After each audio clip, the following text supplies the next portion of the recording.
There's something about losing the person who raised you that changes everything.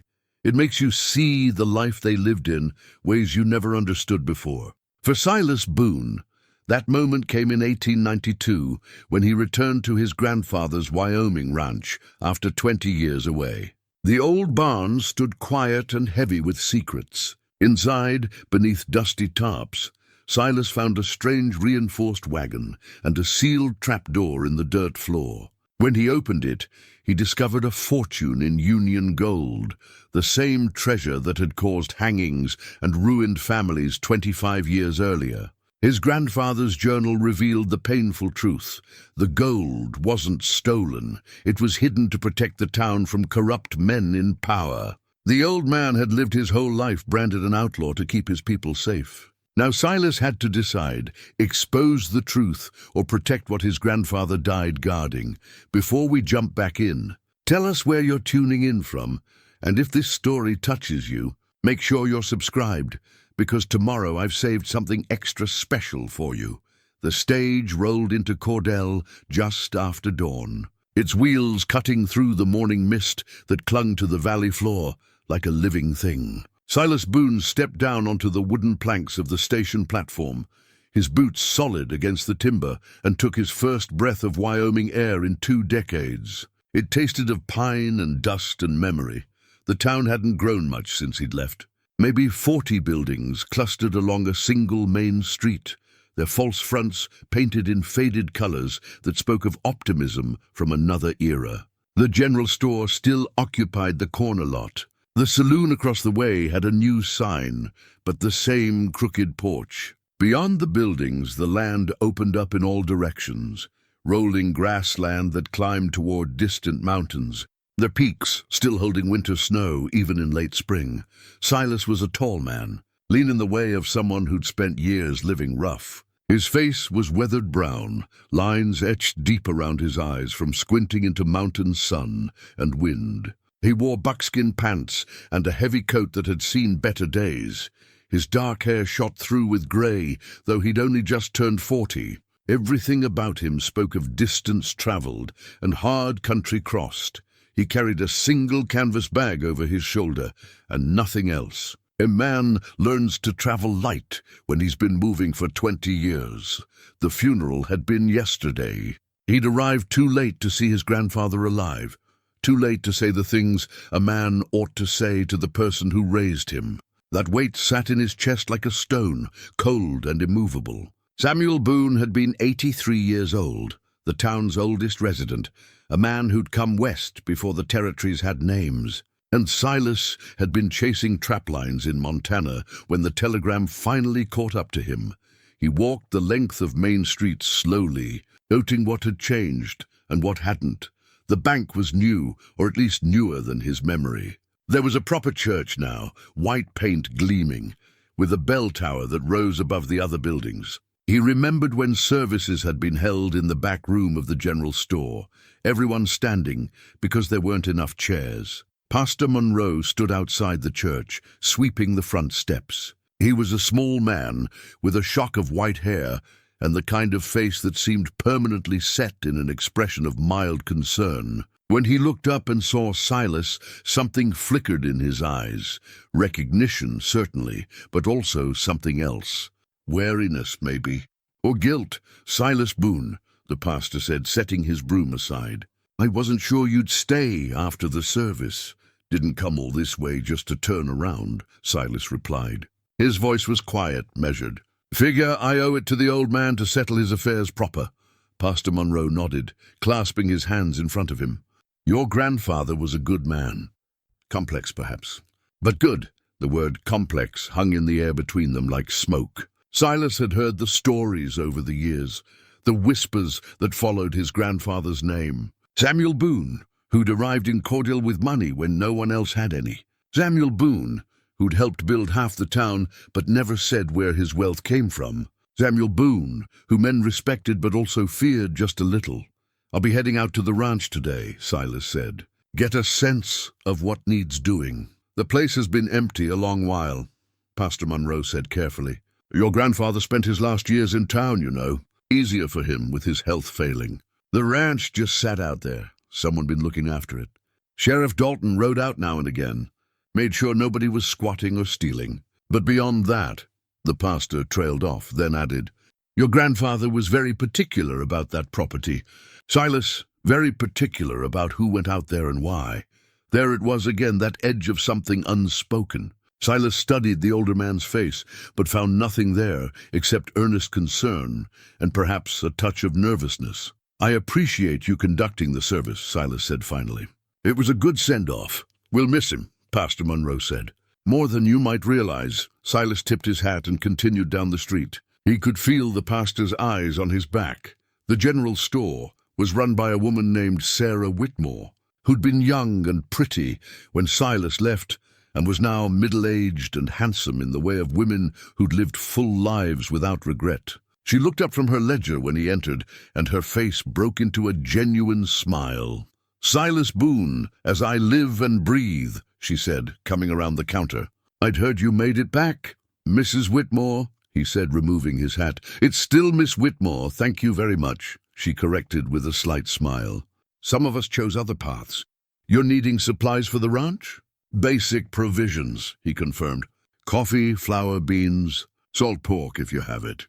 Enough for a week or so while I figure out what's what." She began gathering items, moving efficiently through the store. "Your grandfather used to come in every Wednesday morning, regular as clockwork.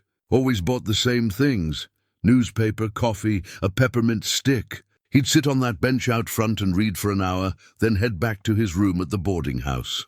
He lived simply then." "Very simply," Sarah agreed. "Though he was generous when it mattered. When the Hendersons lost their farm to that fire 3 years back, money appeared. Anonymous donation, they said, but we all knew.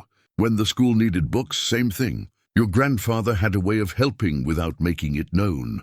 Silas absorbed this quietly. It matched what he remembered of the old man, proud, private, but fundamentally decent. Yet the whispers had followed him too, the suggestions of a darker past. How did those two things reconcile? "He spoke of you," Sarah added, wrapping his purchases in brown paper, "especially toward the end. Wondered if you'd ever come home." The guilt twisted a little deeper. "I meant to," Silas said. "Time just got away from me." "It has a way of doing that," Sarah said kindly. She tied the package with string and set it on the counter. "The ranch is about 5 miles northeast." "You remember the way?" "I remember. There's a barn out there, big one. Your grandfather always said it was the finest structure on the property." She paused, seeming to choose her words carefully. "He spent a lot of time in that barn over the years, working on projects, he'd say." "Private projects," Silas met her eyes. "You knew him well." "Well enough to know he carried burdens the rest of us couldn't see," Sarah said quietly. "And well enough to know he did it willingly, for reasons he thought were right. Whatever you find out there, Silas, remember that about him. He paid for his supplies and left." Her words settling into his thoughts like sediment in still water. Sheriff Dalton found him as he was renting a horse from the livery. The lawman was in his 50s, thick through the middle, with a gray mustache and eyes that had seen plenty of trouble. He wore his badge like a man who took the job seriously.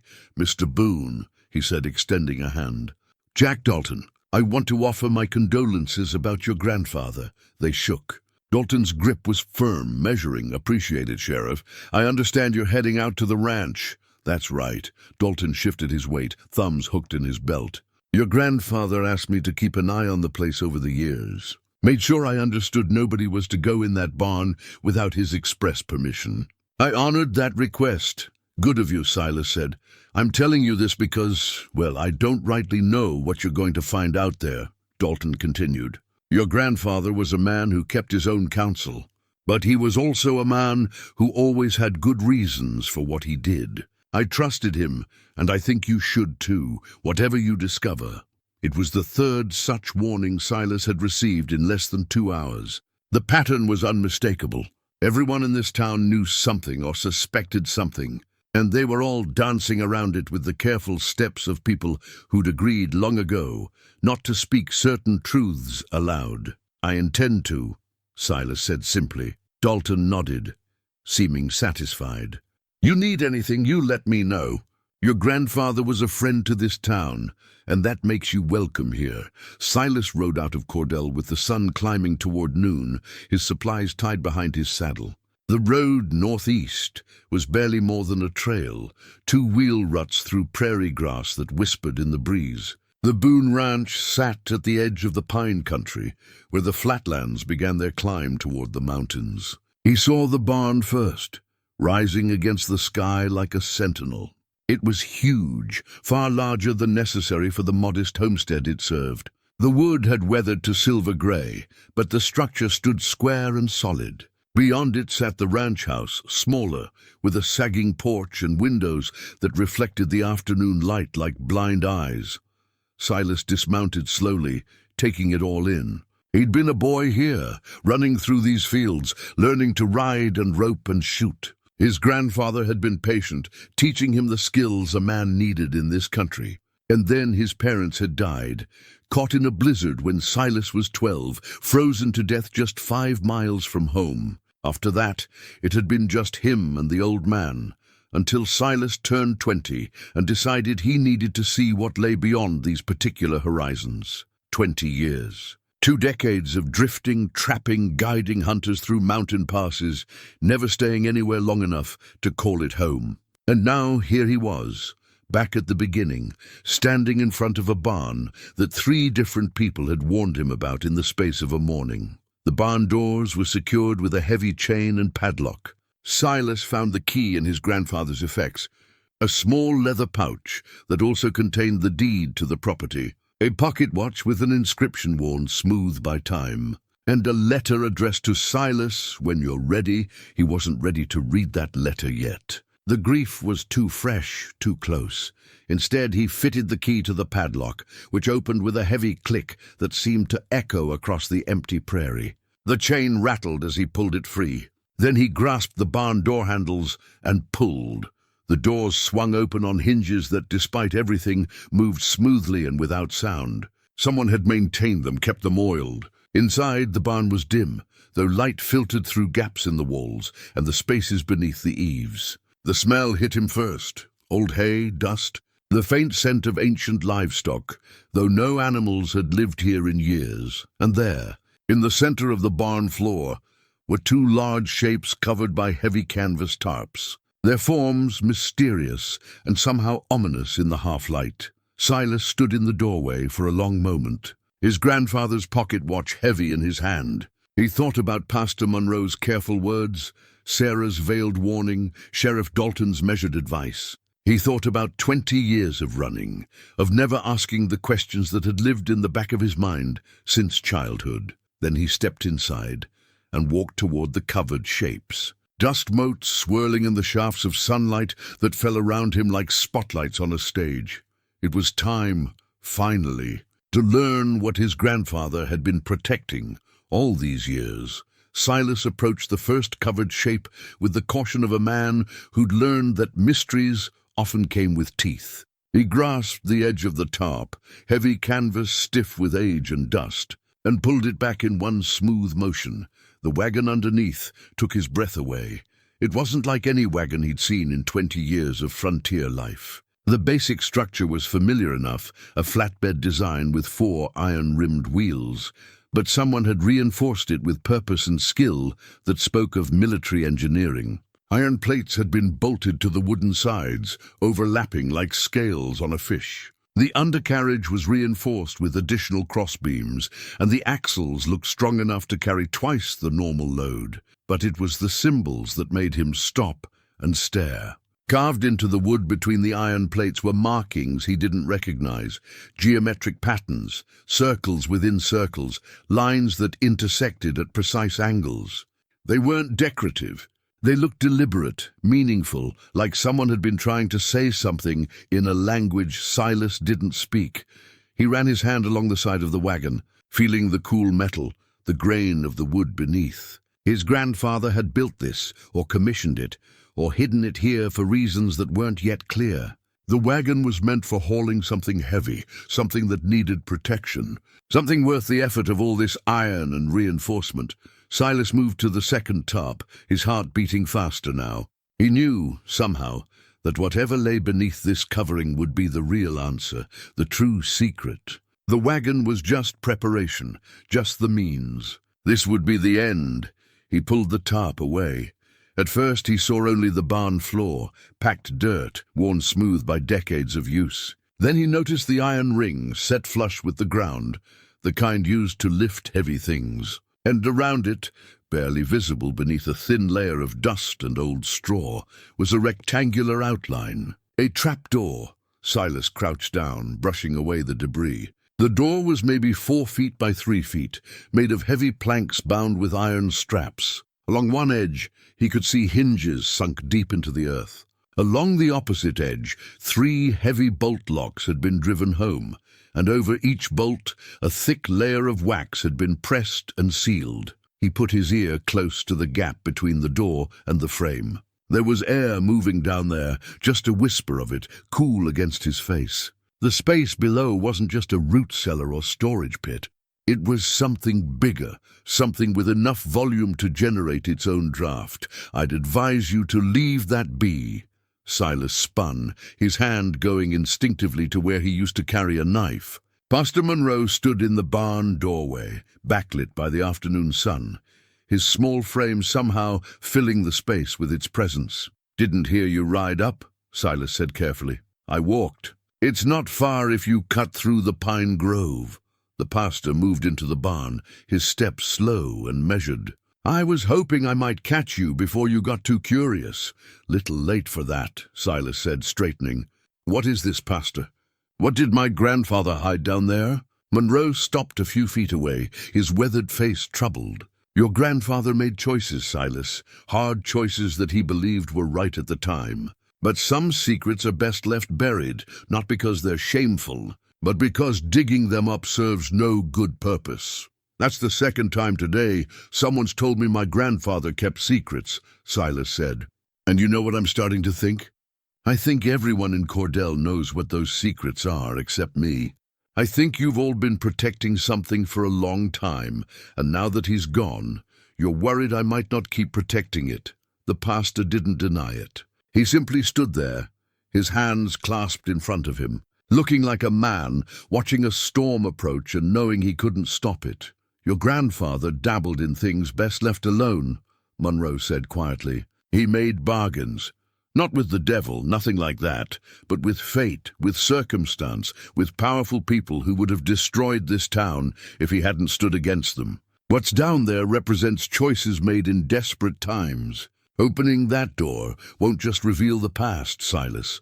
It could reshape the future in ways you can't predict. I'm not a child who needs protecting from hard truths," Silas said. "If my grandfather left this for me to find, then he must have thought I could handle it, or he hoped you'd never come back," Monroe replied. And there was something raw in his voice now, something that sounded like regret. "He used to say that sometimes the greatest gift you could give someone was distance from your mistakes. Maybe that's what he gave you, Silas.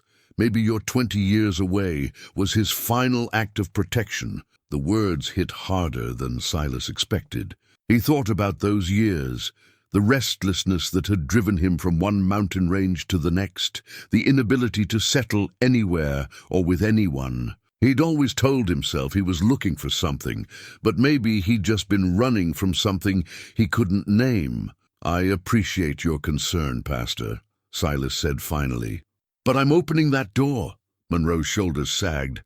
"Then I've failed him one last time." "Failed who?" "My grandfather." "All of us," the pastor said. "Everyone who made those choices together and then let Samuel carry the weight alone." He turned to leave, then paused at the barn door. "When you open it, Silas, and you see what's down there, remember this. Your grandfather never took a penny for himself. Not one coin. Everything he did for people who could never thank him. Because thanking him would mean admitting what he'd done. Then he was gone, walking back across the prairie toward the pine grove, a small figure growing smaller. Silas stood alone in the barn, staring down at the sealed trapdoor. His hands were steady as he drew his knife and began scraping away the wax seals. The wax was old, brittle, and it flaked away easily. Beneath it, the bolts were thick iron, driven through metal hasps. They'd been oiled regularly. They slid back with only modest resistance. The third bolt came free with a soft clank that seemed too loud in the quiet barn. Silas grasped the iron ring and pulled. The door was heavier than he'd expected, the hinges protesting with a groan that spoke of long silence. The smell that rose from below was cool and dry, tinged with metal and something else, paper maybe, or leather. The smell of things preserved. Stone steps led down into darkness. Silas went back to his supplies and retrieved a lantern, lit it carefully, and held it over the opening. The light pushed back the shadows, revealing a chamber below, not large, maybe 10 feet square, but deep enough that he'd have to descend a dozen steps to reach the bottom.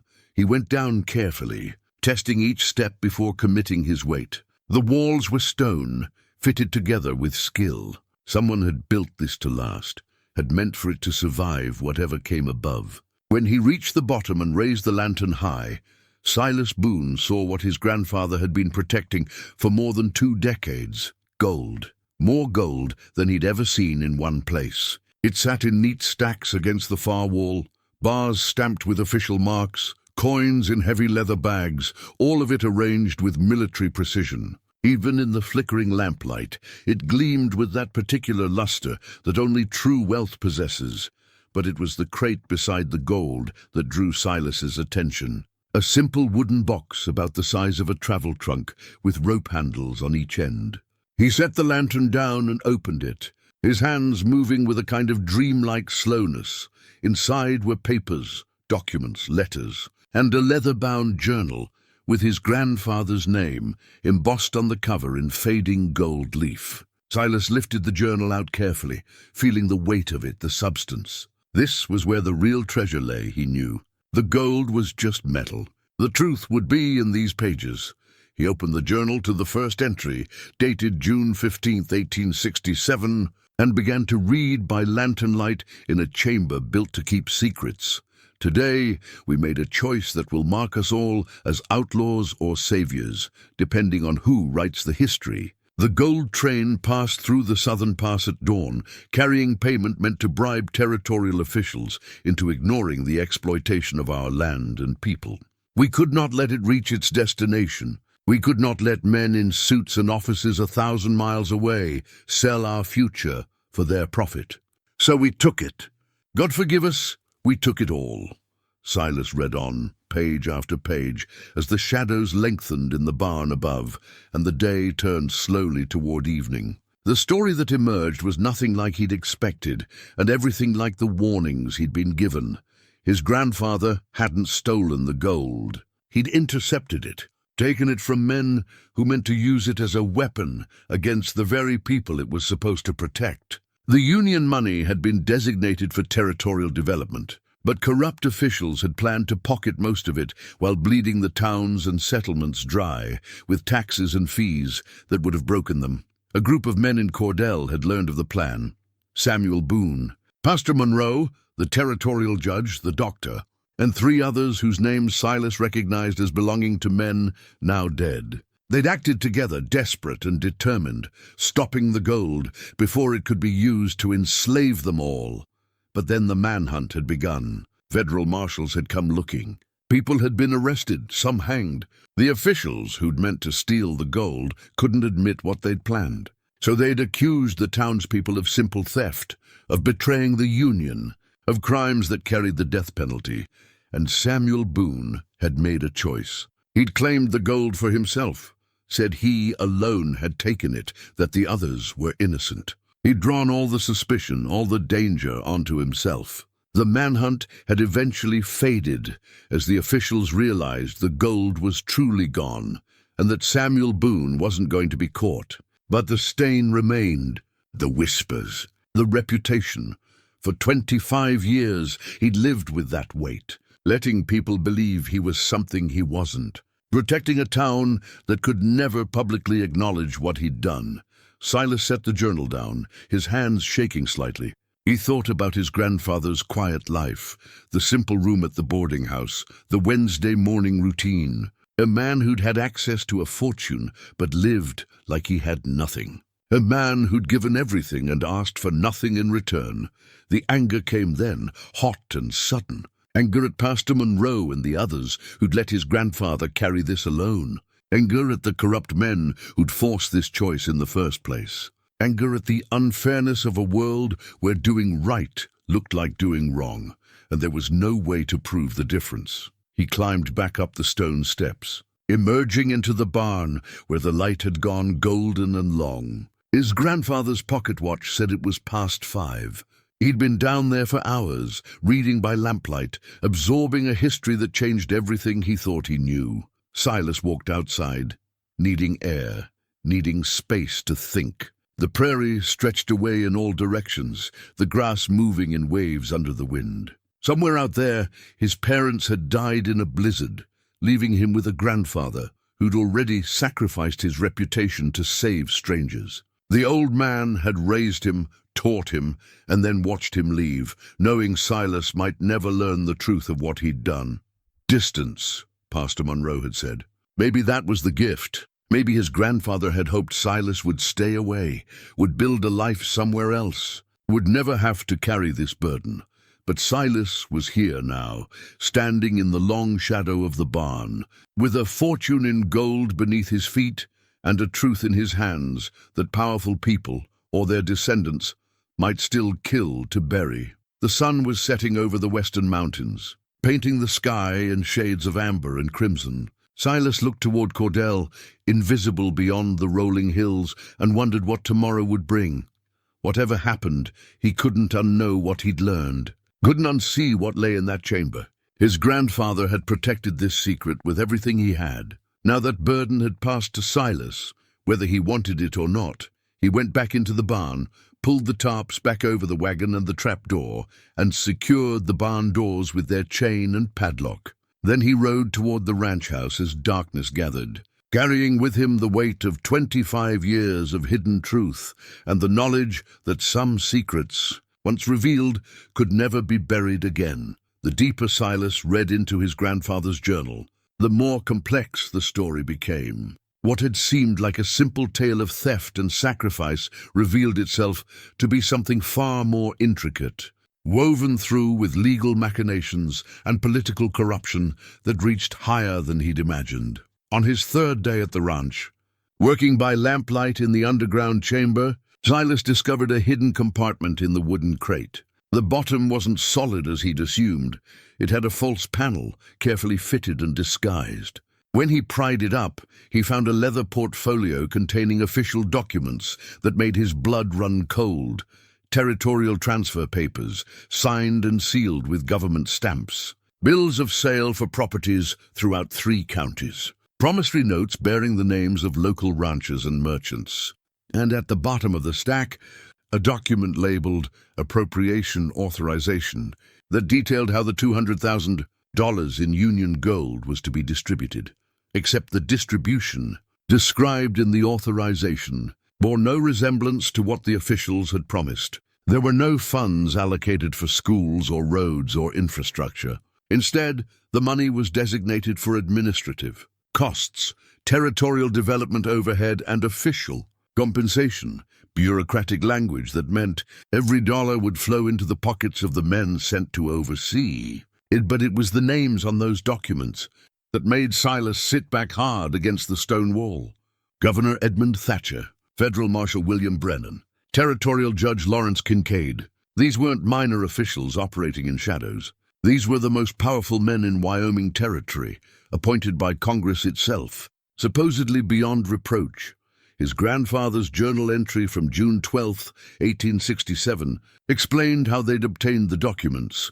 Judge Hackett's clerk managed to copy the papers before they were filed. We have proof now in writing of their intentions. But who can we tell? Who has the authority to challenge a territorial governor? Who has the power to arrest a federal marshal? These men are the law here. They are untouchable, and they know it. That was why the gold had to disappear. Not just to prevent its misuse, but because it was the only way to stop men who operated above the law. Without the gold, their scheme collapsed. With it gone, they were just corrupt officials who'd lost a fortune they couldn't publicly admit to wanting. Silas spread the documents across the chamber floor, reading through them carefully. The legal language was dense, but the intent was clear. The officials had planned to use the gold as capital to buy up every successful business and productive piece of land in the territory. They'd have forced sales through manufactured debt and legal pressure, consolidating power until they owned everything that mattered. And it would have been completely legal, technically speaking, because they controlled the courts and the law enforcement. Brilliant, Silas muttered to himself, though the word tasted bitter. Steal from the people using their own money, and make it all look legitimate. He found more in his grandfather's journal, detailed accounts of meetings between Samuel Boone and the other conspirators, arguments about what to do with the evidence, debates about whether to send it to Washington or to newspapers back east. But they'd all known the truth. By the time anyone in authority paid attention, the damage would be done. The officials would have had months to execute their plan, and afterward, they'd simply claim any accusations were the bitter complaints of criminals whose theft had been thwarted. So the gold had stayed hidden, and the evidence had stayed hidden with it. And Samuel Boone had lived with both secrets locked in this chamber beneath his barn. Silas was so absorbed in reading that he didn't hear the rider approach until a voice called from above. "Silas Boone, you down there?" He climbed quickly up the stone steps, emerging into the barn to find Sheriff Dalton standing just inside the door, hand resting casually on his gun belt in a way that suggested the casual part was an act. "Sheriff," Silas said, brushing dust from his clothes. "Didn't expect company. Got a visitor in town asking after you," Dalton said, his weathered face unreadable. "Thought you should know. What kind of visitor?" "Name's Marcus Brennan. Says he's a historian, writing a book about territorial Wyoming.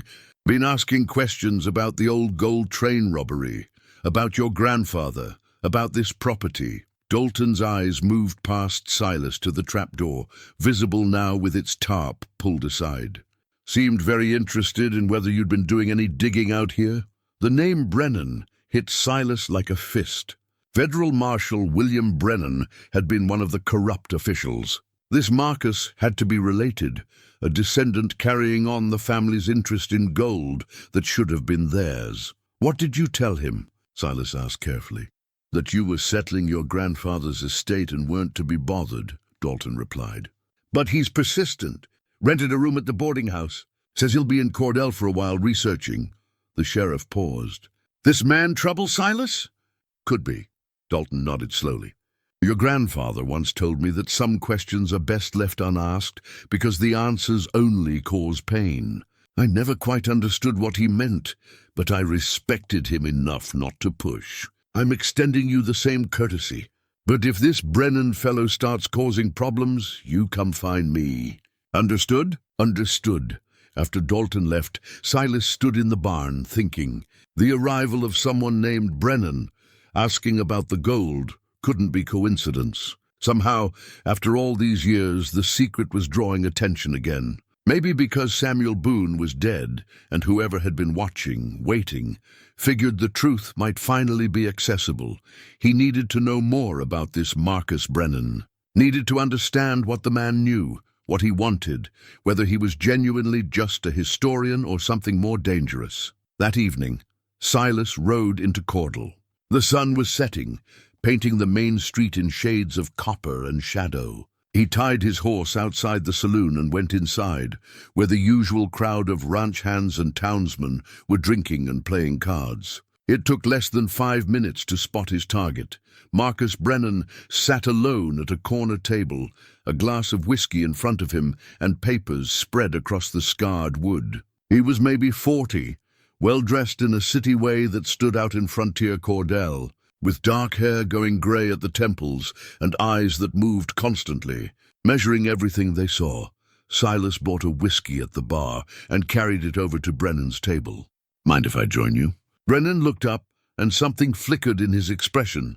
Recognition, maybe, or calculation. "You must be Silas Boone, and you must be the historian asking questions about my grandfather." "Guilty," Brennan said, gesturing to the empty chair. "Please sit."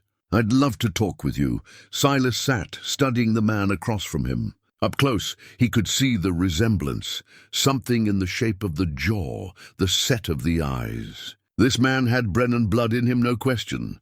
"What's your interest in a robbery from 25 years ago?" Silas asked. "History," Brennan replied smoothly. "The territorial period is fascinating, full of stories that haven't been properly documented. The gold train theft is one of the great mysteries of the era. A fortune vanishes, one man is blamed but never caught, and the truth dies with him. It's the kind of story people want to know. My grandfather was a private man," Silas said. "Not sure he'd appreciate being the subject of a book." "Perhaps not," Brennan agreed. "But he's gone now, and history belongs to everyone. The truth should be known." He leaned forward slightly. "I've been researching for 2 years, Mr. Boone. I found evidence suggesting the standard story, that your grandfather was a simple thief who got lucky, isn't accurate. I believe there were others involved. I believe the officials of the time weren't the victims they claimed to be." Silas kept his face neutral. "That's quite a theory." "It's more than theory," Brennan said. "I have documents, testimony from descendants of people who were there. The pieces are coming together. But I'm missing the final proof. The gold itself, or records showing what really happened to it." He paused meaningfully. "Your grandfather's property would be the logical place to look for such proof. You want to search my land." "I want to uncover the truth," Brennan said. "If your grandfather was innocent, or at least if his actions were justified, then his name should be cleared. Don't you want that?" It was a good pitch, delivered with apparent sincerity. If Silas hadn't read his grandfather's journal, hadn't seen the evidence of how the Brennan family had tried to steal everything, he might have believed it. But he had read the journal, and he knew exactly what truth Marcus Brennan was really seeking. "I'll think about it," Silas said, standing. "Where can I find you if I decide to talk more?" "Room 7 at the boarding house," Brennan replied. "But don't think too long, Mr. Boone. Truth has a way of coming out whether we want it to or not. Better to control how that happens." "Was that a threat?" "Hard to tell." Silas nodded and left, very aware of Brennan's eyes on his back as he walked out of the saloon. Outside, the street was dark except for lamplight spilling from windows. Silas untied his horse and started to mount, then froze. Someone had carved something into his saddle, fresh marks cut deep into the leather. He ran his fingers over the carving, feeling out the shape in the dim light. 4 words. "Some secrets stay buried." Silas looked around, but the street was empty except for shadows. Someone had stood here next to his horse, taking the time to carve a message while he was inside. Someone who wanted him to know he was being watched, that his actions had consequences. He mounted carefully and rode back toward the ranch, his hand never far from the knife at his belt. The prairie darkness seemed thicker now, more full of potential threats. Every shadow could hide someone watching. Every sound could be a warning. When he reached the ranch, he didn't go to the house. Instead, he went straight to the barn, to the underground chamber, and began gathering the most incriminating documents, the ones that proved the officials' corruption, the ones that showed the Brennan family's involvement in the scheme.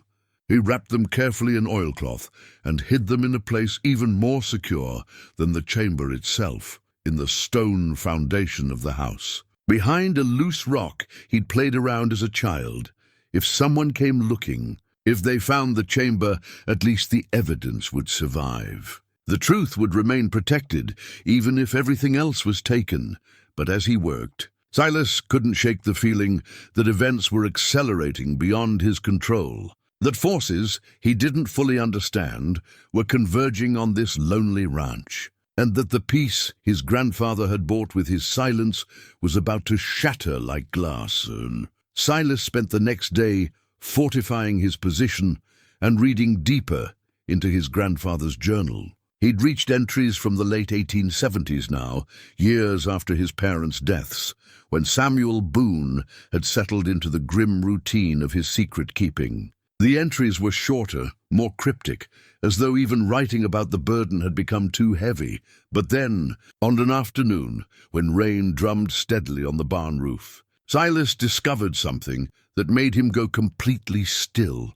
He'd been examining the journal more carefully, checking the binding, when he noticed something odd. The back cover was thicker than the front, bulkier in a way that didn't match. He pressed on it, felt it give slightly, and realized there was space between the leather and the board underneath. Working carefully with his knife, Silas separated the layers. Hidden in that narrow space was a second journal, smaller, thinner, bound in dark leather that had been deliberately aged to make it less noticeable.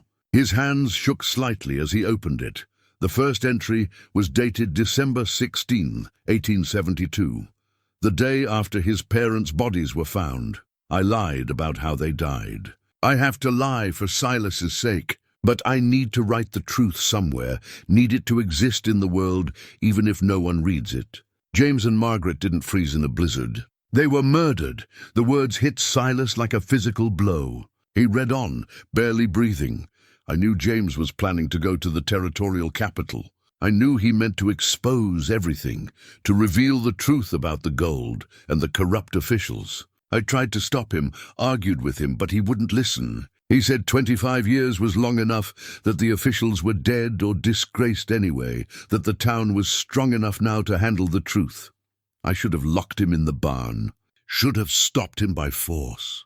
But he was my son, and I respected his choice even when I knew it was foolish. So I let him go, him and Margaret and little Silas, let them ride out that morning thinking they were doing the right thing. But someone knew. Someone must have been watching, waiting for exactly this kind of mistake. The axle on their wagon didn't break from normal wear. It was cut, weakened deliberately so it would fail when they were far from help.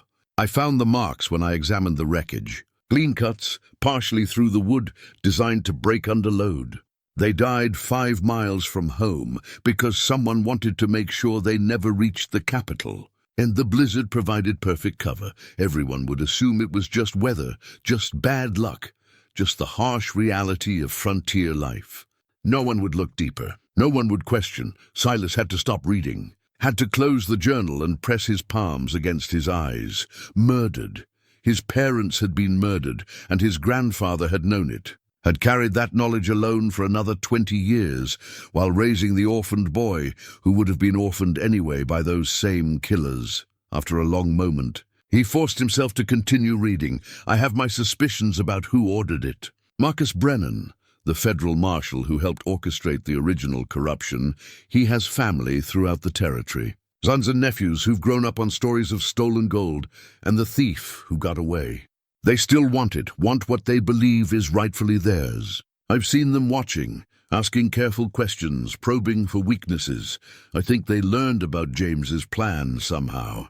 Maybe he talked to someone he shouldn't have. Maybe they have spies in Cordell still, watching for any sign that the secret might be revealed.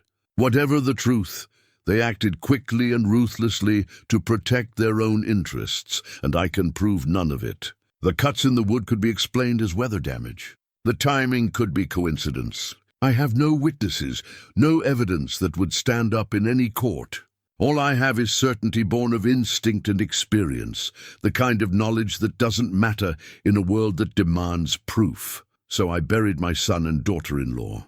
I told everyone it was the blizzard. I comforted Silas and never ever told him the truth. Because if the people who killed his parents knew I suspected murder, they might decide the boy was a threat too. Better he grows up thinking it was an accident. Better he stays safe in ignorance. The entries continued, detailing Samuel Boone's lonely investigation. He'd tracked down information about the Brennan family, about their continued resentment of the lost gold, about whispered conversations and suspicious movements around the time of the murders. But it was all circumstantial, all unprovable, and Samuel had been a branded outlaw himself. Who would believe his accusations? Then came an entry from March 1873 that made everything clear. I confronted one of them today. Daniel Brennan, nephew of the old marshal. Caught him on the road outside town and asked him straight, "Did his family kill my son?" He didn't admit it, but he didn't deny it either. Just smiled that cold smile and said, "Some secrets are worth protecting, Mr. Boone. You of all people should understand that. Your boy is safe as long as the gold stays hidden and people stay quiet about things that don't concern them. It was a threat and an admission both. They killed James and Margaret as a warning, and the message was clear: keep the secret buried or lose more family. So I will. I'll carry this burden until I die, and I'll take it to my grave. And I'll pray that Silas never has to know what his parents' righteousness cost them. Silas closed the hidden journal carefully, his jaw tight.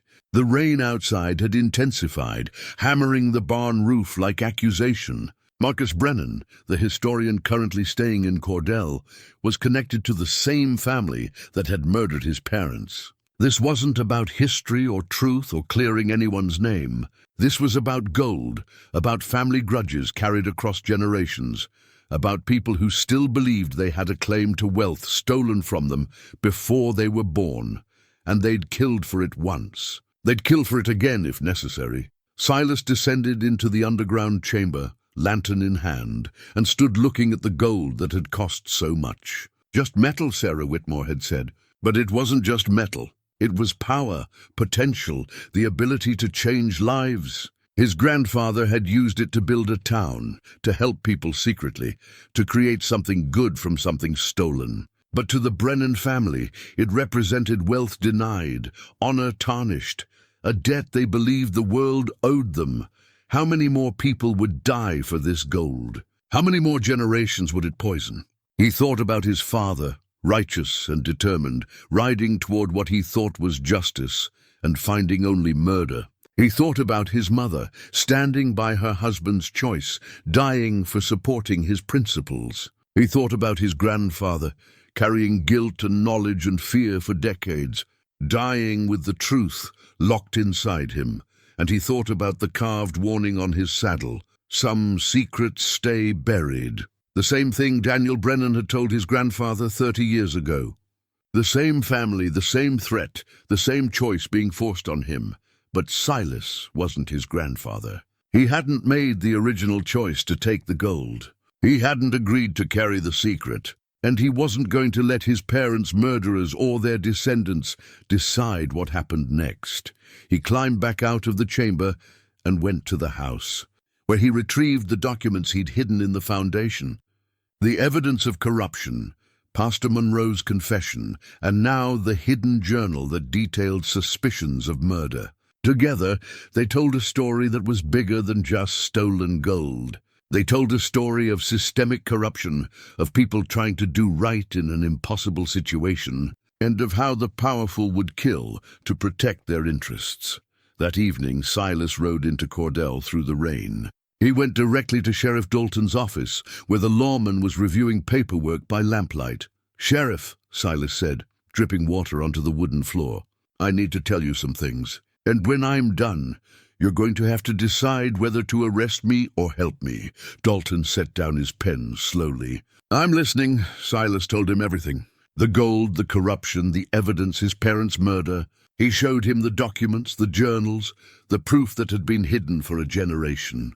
He laid it all out with the careful precision of a man who knew he might be signing his own warrant, but who couldn't carry the burden alone anymore. When he finished, Dalton sat in silence for a long moment. Then he said, "Your grandfather was my friend. I suspected he was protecting something, but I never knew what. I sure as hell never knew about your parents. What are you going to do?" Dalton stood and went to his gun cabinet, unlocking it and removing a rifle. "I'm going to deputize you, official-like, and then we're going to have a conversation with Marcus Brennan about why he's really in my town, asking questions about gold that doesn't belong to him. He'll deny everything." "Probably," Dalton agreed. "But I want to see his face when you tell him what you know. I want to see if he's as good a liar as his family was at murder." He handed Silas a deputy's badge.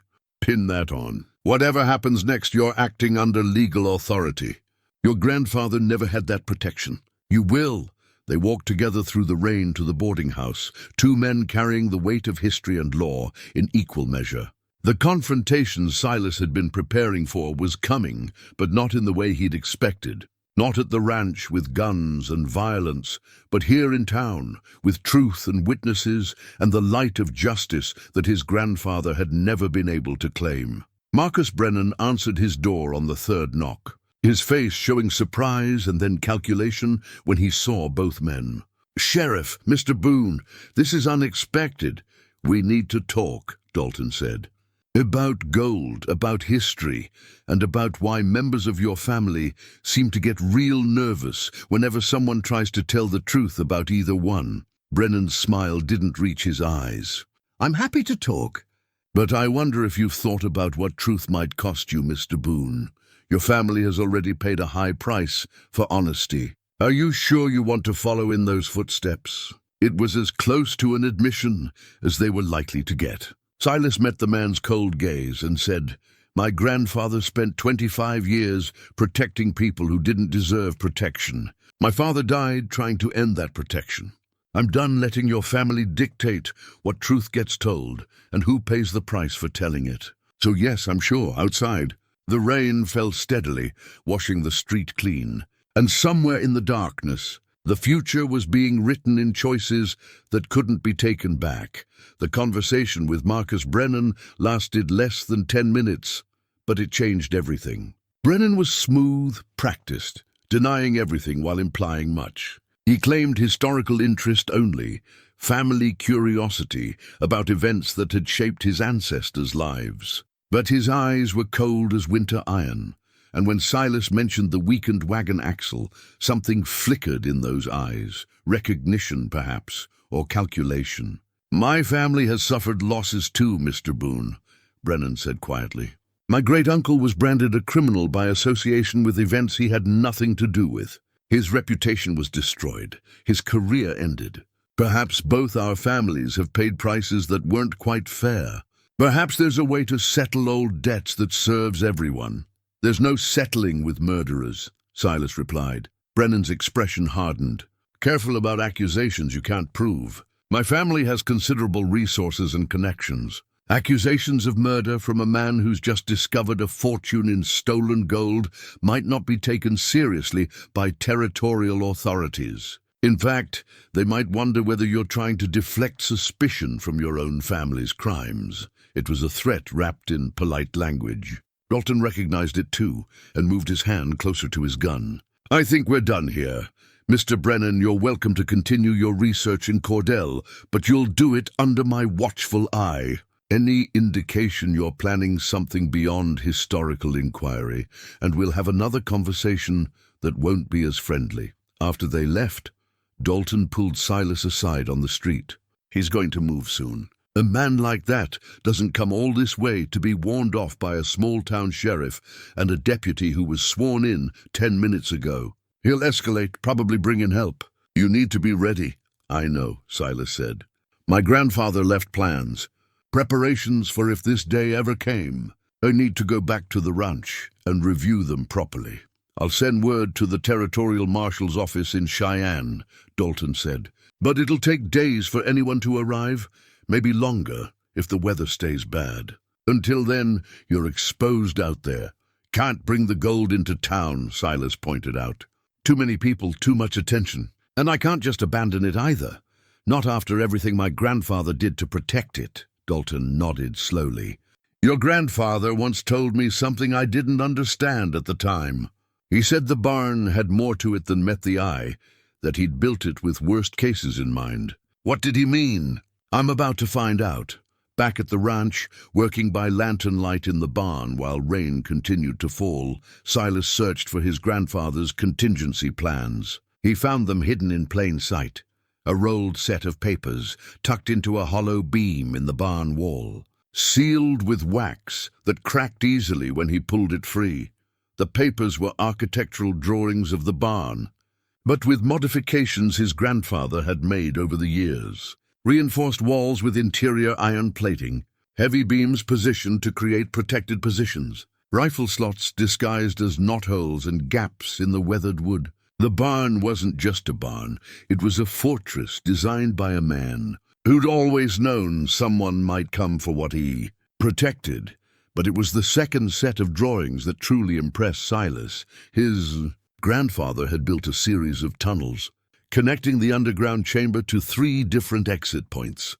One that came up in the ranch house cellar, one that emerged in a gully 100 yards north, and one that opened in the pine grove to the east. If someone came for the gold, it could be moved without being seen.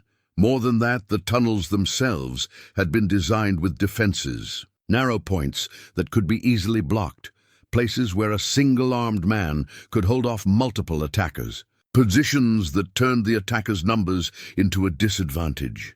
You were ready for war, Silas muttered, studying the plans. You just hoped it would never come. Attached to the drawings was a letter in his grandfather's hand, addressed simply, "For whoever stands here when I cannot." Silas unfolded it carefully and read by lamplight. "If you're reading this, then the secret has outlived me, and someone has come seeking what I've protected. I'm sorry. I'd hoped this burden would die with me, that the gold could be put to its intended use slowly and quietly until nothing remained to fight over. But men who want power rarely surrender their desire for it, and families pass grievances down like heirlooms. So I've prepared for the worst while praying for the best. The gold itself isn't worth dying for. It's just metal, just money. What matters is what it represents.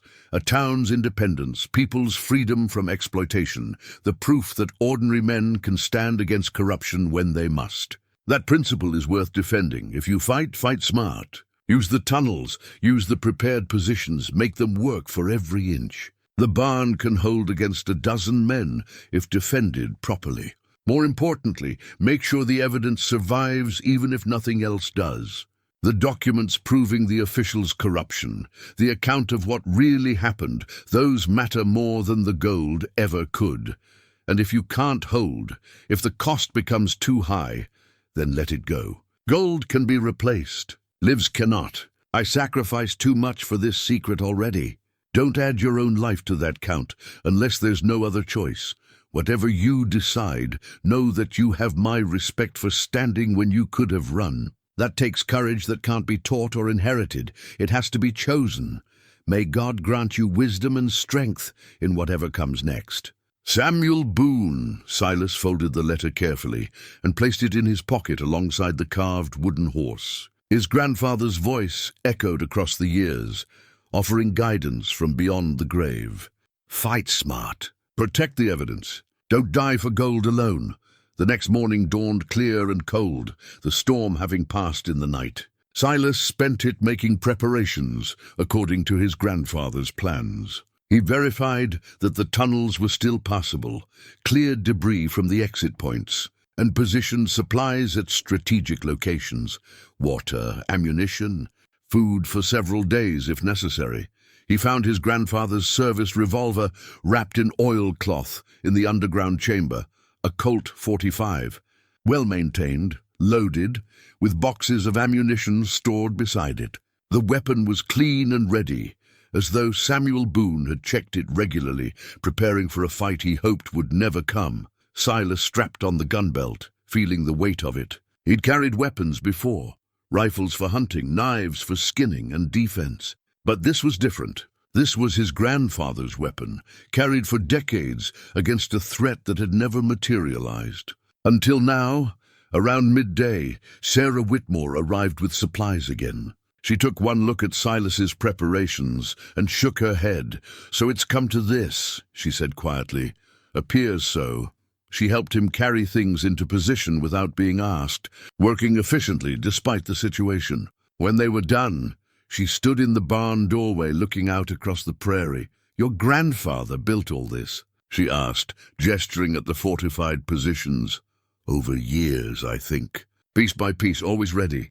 He was a remarkable man," Sarah said. "Difficult, secretive, burdened, but remarkable." She turned to face Silas. "I meant what I said before. You could still leave. No one would blame you." "I would," Silas replied. "I'd blame myself." Sarah studied him for a long moment, then nodded. "You have your grandfather's eyes. Did you know that? Same way of looking at things, like you're seeing more than what's on the surface." She reached into her bag and pulled out a package wrapped in cloth. "Brought you some of Mrs. Henderson's bread and preserves. You shouldn't face trouble on an empty stomach." "Thank you," Silas said, genuinely moved by the gesture. "One more thing," Sarah added. "When this is over, assuming you survive, consider staying. Gordell could use someone with your integrity. Someone who'll stand against wrong even when it costs them. We've had enough people who look away from hard truths. Time we had someone willing to face them." After she left, Silas ate some of the bread and thought about what she'd said. Staying, putting down roots after 20 years of wandering. It seemed impossible and necessary in equal measure. That afternoon, Pastor Monroe returned, this time with two others, elderly men Silas recognized vaguely from childhood, Dr. Marsden and Judge Hackett, the other surviving members of the original conspiracy. "We're here to stand with you," Monroe said without preamble. "We let Samuel face this alone. We won't let that happen to his grandson. This could get violent," Silas warned. "Brennan won't come alone, and he won't come peaceful." "We're old men," Judge Hackett replied. His voice was reedy but firm. "Not much longer for this world anyway. Might as well spend our last years doing something right. Should have done it decades ago." They helped Silas complete his preparations, these three old men who'd let his grandfather carry their burden alone. They didn't talk much about the past. That weight hung in the air between them, acknowledged but not discussed. Instead, they focused on the present, checking sight lines, positioning supplies, making sure the defensive positions were properly prepared. Around sunset, Sheriff Dalton rode out to the ranch with troubling news. "Brennan left town this morning," he said. But he was seen meeting with 4 men at the old Simmons place. Rough types, looked like hired guns. They headed north together, circling wide. "I'd guess they're planning to approach your ranch from the Pine Grove side, out of sight from town." "How long?" "Could be tonight, could be tomorrow morning. Depends on how patient they're feeling." Dalton dismounted and handed Silas a telegram. "This came for you, from the Territorial Marshal's office in Cheyenne." Silas unfolded it and read, "Investigation authorized. Marshal Garrett en route with deputies. Estimated arrival 48 hours. Hold position if possible. Do not engage unless necessary. 48 hours. 2 full days and nights before legitimate law enforcement arrived. 2 days to hold against whatever Brennan and his hired men brought against him. We'll hold," Silas said, passing the telegram to Pastor Monroe. As darkness fell, the men settled into their positions. Silas in the barn, rifle slots at hand, and his grandfather's revolver on his hip. Pastor Monroe in the ranch house with Dr. Marsden, both armed with hunting rifles they claimed to still know how to use. Judge Hackett positioned himself in the barn loft, where he had the best view of approaching riders. Sheriff Dalton insisted on staying despite Silas's protests, taking a position in the stone well house that gave him clear shots at the main approach. "Your grandfather was my friend," Dalton had said. "I didn't help him enough when he was alive. I'll be damned if I fail him now that he's gone." The night deepened, stars appearing in a clear sky. Somewhere out there, Marcus Brennan and his hired guns were preparing their own approach, planning their own strategy.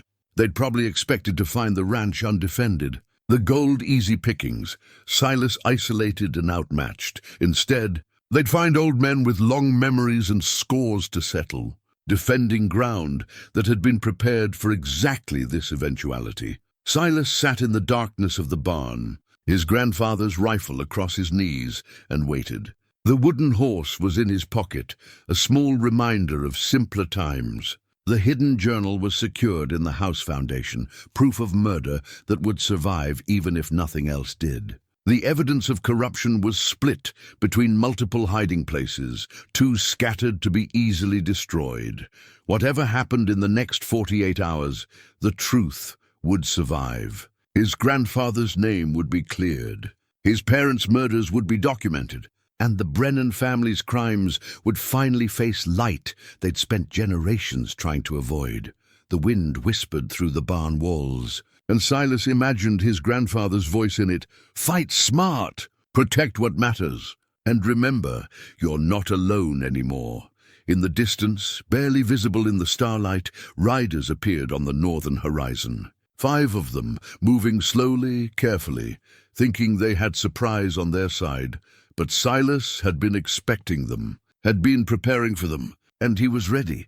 The two riders coming from the pine grove rode hard and fast, clearly intending to reach the ranch house before the defenders could react. But Pastor Monroe and Dr. Marsden were ready. Two rifle shots cracked almost simultaneously, and one of the riders tumbled from his saddle. The other veered off, abandoning the direct approach, circling back toward cover. That was the signal the three men on the east side had been waiting for. They rose from the grass and rushed the barn, firing as they came, their bullets thunking into the reinforced walls, but not penetrating. Silas tracked the lead man and fired, his shot taking the attacker in the shoulder and spinning him around. The man dropped his rifle and stumbled back into the darkness. Judge Hackett fired from the loft, his shot going wide, but forcing the other two attackers to dive for cover behind a water trough. They returned fire, their bullets splintering the wood near the loft opening, but the judge had already moved to a different position. "They're learning we're dug in," Sheriff Dalton called out. "They'll try something else." He was right. The shooting stopped abruptly, and the attackers fell back to regroup. In the sudden silence, Silas could hear his own breathing, could smell gunpowder smoke and dust. His heart was pounding, but his hands were steady. "Anyone hurt?" He called out. "We're good," Pastor Monroe replied from the house. "One of them isn't walking away, though." "Same here," Silas confirmed. "Caught one in the shoulder." The others pulled back. Minutes passed. The moon continued its arc across the sky, and Silas used the time to check his ammunition, verify his positions, make sure the tunnels were still accessible if retreat became necessary. His grandfather's plans were holding. The barn was doing its job, turning assault into siege. Then Marcus Brennan's voice cut through the darkness again, coming from behind the rise where they'd first stopped. "Impressive. Mr. Boone, your grandfather taught you well, but you're only delaying the inevitable. We have time, supplies, and reinforcements on the way." "You have what?" "A few old men and limited ammunition. This ends one way only." Silas moved to a different rifle slot before responding, voice steady. "I have something you don't. Legitimacy. The territorial marshal is already en route with deputies." "Sheriff Dalton sent word before your attack. They'll be here in less than 2 days. Can you take this place before then? Can you do it without leaving witnesses? Because if not, you're the one facing consequences, not me." The silence that followed suggested his words had hit home. Brennan was calculating, weighing risks against rewards. He'd expected an easy raid, in and out before any one official could respond. But now he faced a fortified position, armed resistance, and approaching legal authority. The equation had changed. "You're bluffing," Brennan finally said, but there was less certainty in his voice. "Am I?" Silas called back. "You willing to bet your life on that? Because if you keep pushing this attack and the marshal arrives before you're done, you'll hang for it. Murder, assault on a peace officer, theft of federal property, that's 3 ropes waiting for you." Another long silence. Then Silas heard something that changed everything. The sound of multiple horses approaching from the south. Not attackers. These were riding openly, making no attempt at stealth. And leading them, his badge catching moonlight, was someone Silas didn't expect to see for another day and a half, Territorial Marshal John Garrett, with 4 deputies riding behind him, appeared on the southern rise like cavalry in a storybook. His voice boomed across the prairie. "This is Marshal Garrett, Cheyenne office. Whoever's doing the shooting, you will cease fire immediately and identify yourselves." It was over. Silas felt the tension drain from his shoulders as he realized what had happened. Dalton must have sent the telegram earlier than he'd said. Or Garrett had been closer than expected, or Providence had simply chosen this moment to arrive. Whatever the reason, legitimate authority had appeared exactly when needed. Marcus Brennan and his remaining men tried to flee, spurring their horses north toward the mountains. But Garrett's deputies were fresh, and their mounts faster. Within minutes, all 4 were surrounded, disarmed, and placed under arrest. Silas emerged from the barn, his grandfather's rifle in hand, to find Sheriff Dalton grinning in the moonlight. Garrett was already in the territory investigating complaints about land fraud, Dalton explained. "He made good time once I told him what was happening. Figured surprise would be worth more than the 2-day estimate. Marshal Garrett dismounted, a big man with gray hair and eyes that missed nothing. He looked from the barn to the house to the scene of the brief battle, taking it all in. Sheriff Dalton says you have evidence of criminal conspiracy going back 25 years, Garrett said to Silas. Documents proving territorial corruption. Is that true? It's true, Silas confirmed.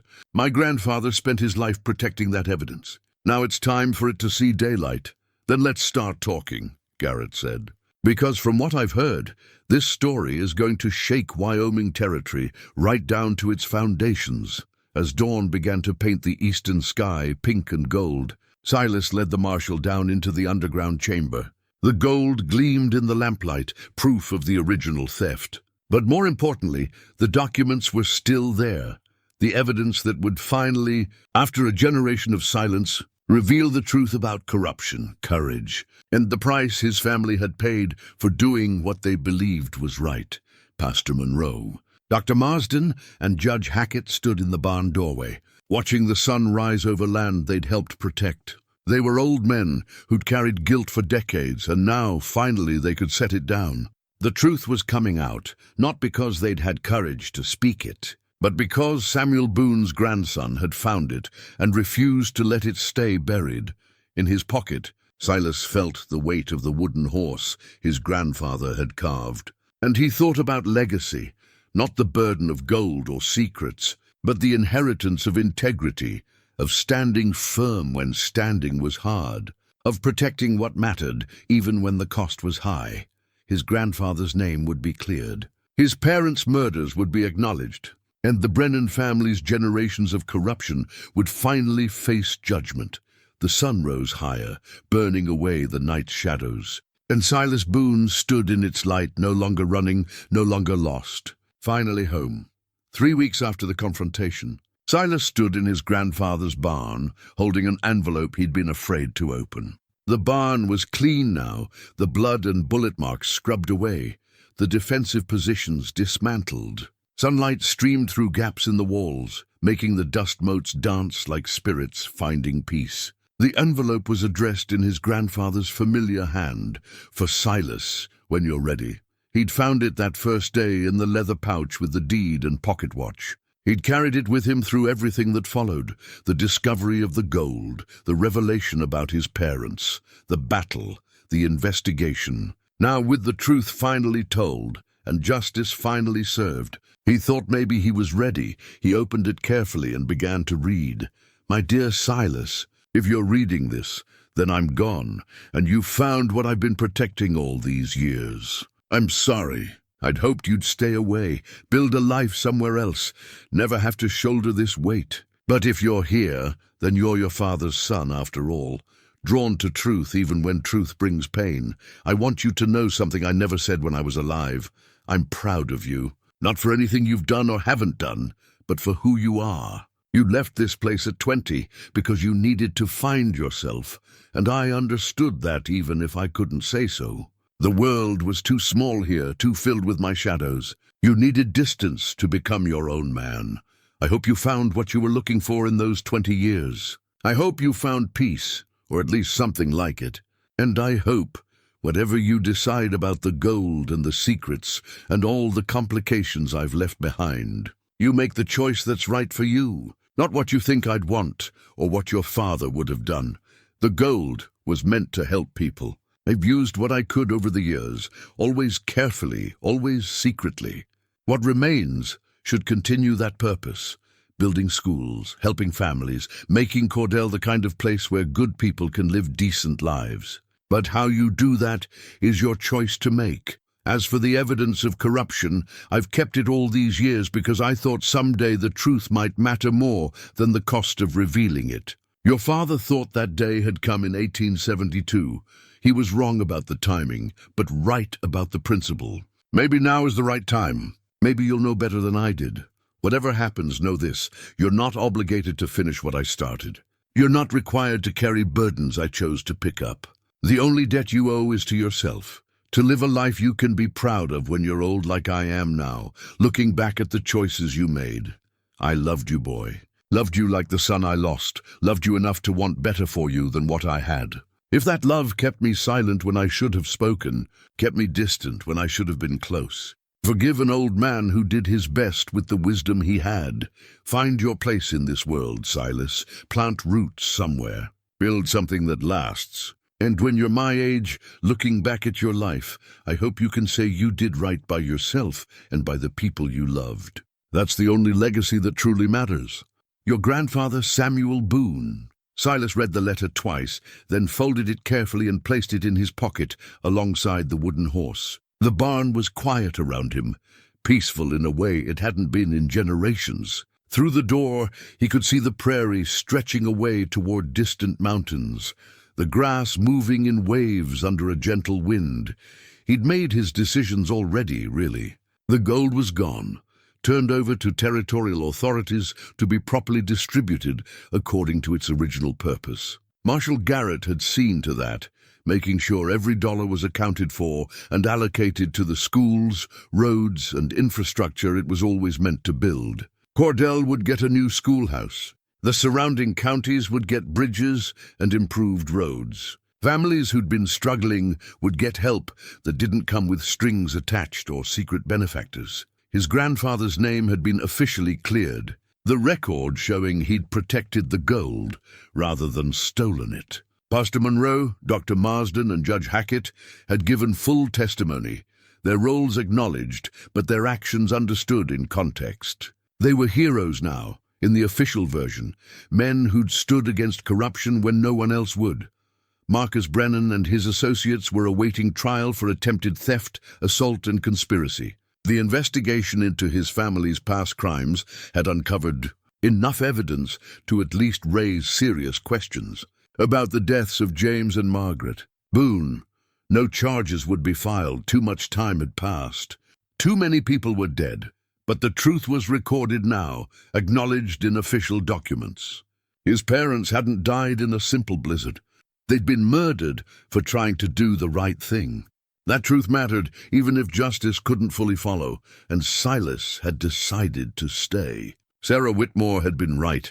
Cordell needed someone willing to stand for what was right. Sheriff Dalton had offered him a permanent deputy position, and Silas had accepted. The ranch would be his home, properly maintained now, no longer a repository for secrets, but just a place where a man lived and worked and belonged. He'd started cleaning up the property, making repairs, thinking about the future. Maybe he'd get some cattle, work the land properly. Maybe he'd build new memories here to balance out the old ones. Maybe eventually he'd stop feeling like a stranger in the place where he was born. The sound of a wagon approaching drew him from his thoughts. Sarah Whitmore again, bringing supplies and what she claimed was charity, but what they both knew was friendship. She'd been coming by twice a week, helping him settle in. Her presence a comfort he was learning not to refuse. "Thought you might need some help with that fence repair," she called out, climbing down from the wagon with the practiced ease of a woman who'd been doing such things for 40 years. "I might," Silas agreed, coming out to help her unload. "Seems I need a lot of help these days." "Well," Sarah said with a slight smile, "lucky for you, help is available. For those willing to accept it." They worked together in the afternoon sun, repairing fences and talking about small things, weather, town gossip, plans for the new schoolhouse. The conversation was easy, comfortable, pointing toward a future that was still being written, but that felt, for the first time in Silas's life, like something worth building. As the sun began to set, painting the sky in colors that made the whole prairie glow, Silas stood on the porch of the ranch house, his house now, truly his, and felt something he hadn't felt in 20 years. Peace, not the absence of struggle, but the presence of purpose. Not the end of grief, but the beginning of acceptance. His grandfather's pocket watch was in his vest, ticking steadily. The wooden horse was in his pocket, worn smooth by handling.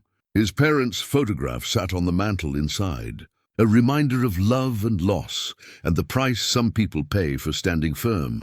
But tomorrow was coming, and with it the chance to build something new on the foundation of what had been protected. The barn stood solid and strong, No longer a fortress, but just a barn again, open and full of light. Silas watched the sunset deepen from gold to crimson to purple, and thought about his grandfather's words, plant roots. Build something that lasts, do right by the people you love. He could do that, would do that, was already doing it. The wind whispered through the grass, and if it carried voices from the past, they were gentle now, approving, released from the burden of secrets too long kept. Silas Boone had come home, and this time he was staying.